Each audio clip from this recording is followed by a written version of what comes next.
And joining us now with more on the growing campus protest movement is Republican Representative from New York's 17th District, Mike Lawler. Representative Lawler, great to be with you today. First off, I want to get your thoughts on what we have been seeing at Columbia and other universities across the country. Well, I think what's been going on at these universities and colleges across America is disgraceful. These protests are rooted in anti-Semitism. This is not a free speech issue. When you're calling for the eradication of the state of Israel, when you're telling Zionists to die, when you're telling Jews to go back to Poland, this is out of control.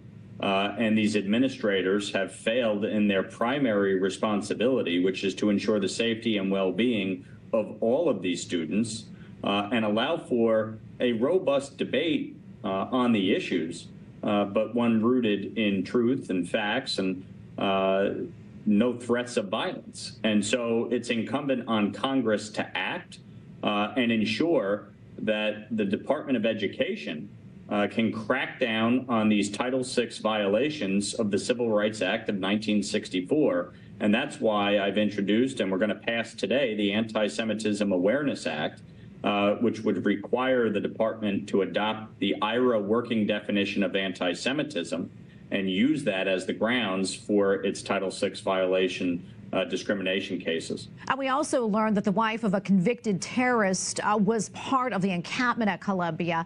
What more have you learned about this? And what does it say about the origin and nature of these protests and also the outside agitators that are part of it?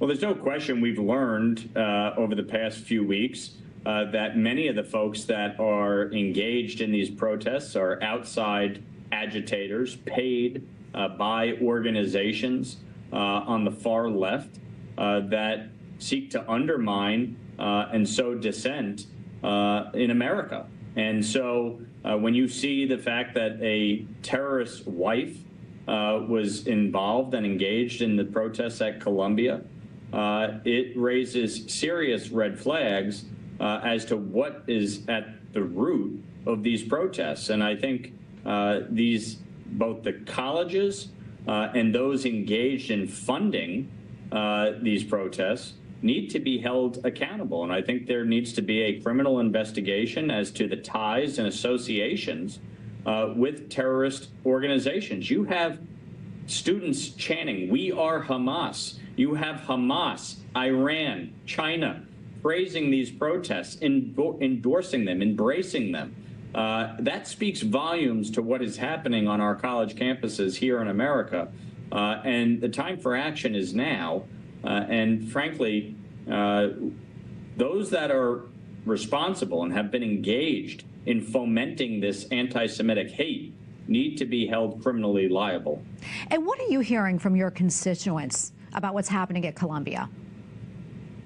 Now, people are outraged. They're just disgusted that this is happening in 2024 on college campuses in America.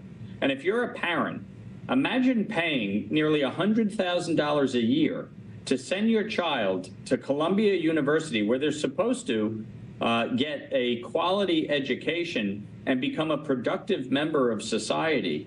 And this is the nonsense that is occurring. If this was my child, I wouldn't have waited for the school to expel them. They would have been pulled right out. This is an absolute disgrace, what is happening.